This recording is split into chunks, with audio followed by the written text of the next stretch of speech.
Hi all.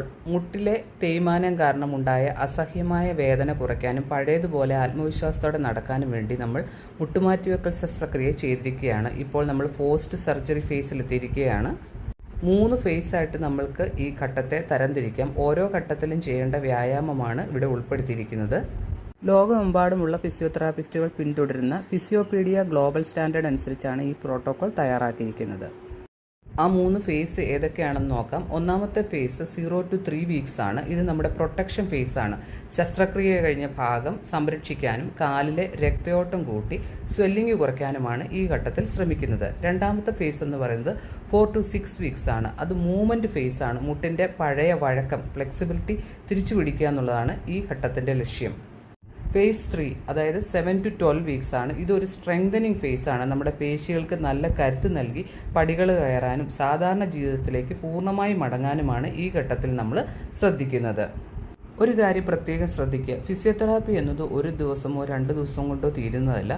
ഇതൊരു പ്രോസസ്സാണ്. നമ്മൾ എത്രത്തോളം കൃത്യമായിട്ട് ഇത് ചെയ്യുന്നുവോ അത്രത്തോളം വേഗത്തിൽ നമുക്ക് വേദനയില്ലാതെ നടക്കാൻ സാധിക്കും.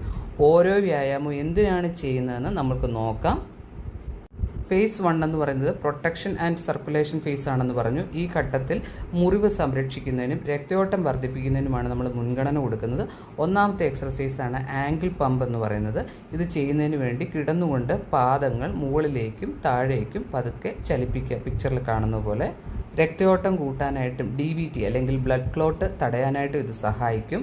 ഇത് ഓരോ മണിക്കൂറിലും 20 ടൈംസ് ചെയ്യുക.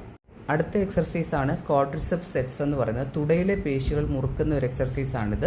ഇത് ചെയ്യുന്നതിന് വേണ്ടി മുട്ടിൻ്റെ പിൻഭാഗം ബെഡിലേക്ക് അമർത്തി തുടയിലെ പേശികൾ ഒരു 5 സെക്കൻഡ് ടൈറ്റ് ചെയ്യുക. ഇതിന് പ്രധാന ഫംഗ്ഷൻ എന്ന് പറയുന്നത് അല്ലെങ്കിൽ യൂസ് എന്ന് പറയുന്നത് മുട്ടിന് ആത്മവിശ്വാസത്തോടെ നിൽക്കാനായിട്ട് ആവശ്യമായ ഒരു സ്റ്റെബിലിറ്റി നൽകുകയാണ് ചെയ്യുന്നത്. ശ്വാസം അടക്കി പിടിക്കാതെ ചെയ്യുക. അടുത്തത് ഗ്ലൂട്ടിയൽ സെറ്റ്സ് ആണ്. ഇത് ചെയ്യുന്നതിന് വേണ്ടി നമ്മുടെ ബട്ടക്സിലെ പേശികളെ പരമാവധി മുറുക്കി 5 സെക്കൻഡ് പിടിക്കുക, ശേഷം അയച്ചു വിടുക. ഇതെന്തിനാണ് നമ്മൾ ചെയ്യുന്നത്? നടക്കുമ്പോഴും നിൽക്കുമ്പോഴും ഇടുപ്പിന് നല്ല സ്റ്റെബിലിറ്റി കിട്ടാനായിട്ട് ഇത് സഹായിക്കും. ഒരു 10 പ്രാവശ്യം വെച്ച് ദിവസവും 3 തവണ ചെയ്യുക. അടുത്തത് ഹീൽ സ്ലൈഡാണ്. മുട്ട് പതുക്കെ മടക്കുകയാണ്. കിടന്നുകൊണ്ട് ഉപ്പൂറ്റി ബെഡിലൂടെ വലിച്ച് മുട്ട് പതുക്കെ മടക്കാൻ ശ്രമിക്കുക. വേദന തോന്നുന്ന ഇടം വരെ മാത്രം മടക്കിയ ശേഷം പതുക്കെ പഴയ നിലയിലേക്ക് എത്തിക്കുക.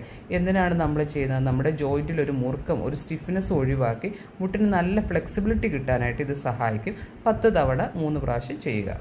അടുത്തത് ഷോർട്ട് ആർക്ക് ക്വാഡ്സ് ആണ്. മുട്ട് നിവർത്തുകയാണ്. മുട്ടിന് താഴെ ഒരു ടവൽ റോള് അല്ലെങ്കിൽ ചെറിയൊരു തലയണ വെക്കുക. മുട്ടിൻ്റെ പിൻഭാഗം അതിൽ അമർത്തിക്കൊണ്ട്